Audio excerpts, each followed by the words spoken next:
Let me ask you a question. Do you consider everything that you own dung? If you do, I would consider shopping elsewhere. Just a little joke, but seriously, that's what Paul considered it in terms of his relationship to Christ, comparing anything and everything he had compared to Christ. He considered it a dung, which is a lovely word, isn't it? And this is exemplary. I mean, the primacy of Christ, the place he puts Christ on a pedestal is somewhere that I don't think most of us do. I don't think we do. I just don't. Paul gave up all that he was. He was an awesome guy. He was an awesome Jew, and he lists all this prior to verses 7 and 8, which I just read. Wait, did I read that? I don't think I read it. But what things were gained to me, those I counted loss for Christ. Yea, doubtless, and I count all things but loss for the excellency of the knowledge of Christ Jesus my Lord, for whom I have suffered the loss of all things, and do count them but dung, that I may win Christ.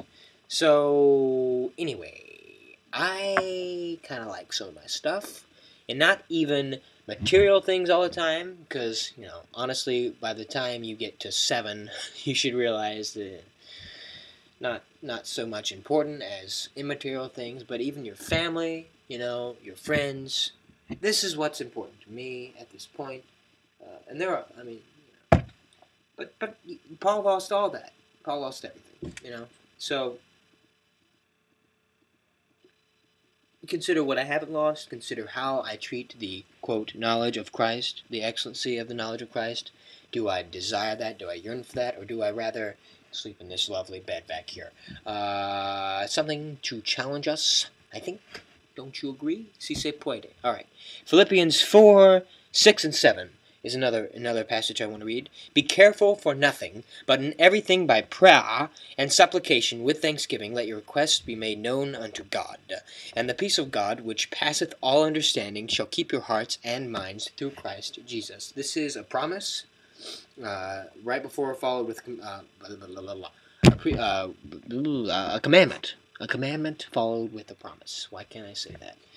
The commandment is, be careful for nothing, but in everything by prayer and supplication with thanksgiving, happy Thanksgiving, let your requests be made known unto God. So that's the commandment. Guess what? You're worrying, that's kind of a sin in a way. You need to let this, I'm not saying being concerned about something. That's different from worrying.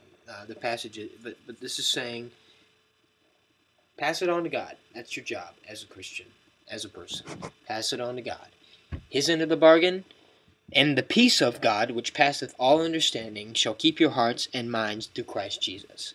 Now, this is something I've dealt with in terms of schoolwork, in terms of just overall emotion, stress. It works. It works, and you just got to trust God to keep his end of the bargain. And when I say it works, I don't mean that to be like a self-help thing. I'm simply saying I prefer that over being stressed out and worrying about stuff that I can't control. It's a better bargain. You know what I mean? So try it. All right, last thing we got to talk about here. I can do all things through Christ who strengthens me. I just wanted to sing that. No, that's a verse in 4:13. Actually, I just wanted to sing that. Have a good week. And remember that verse.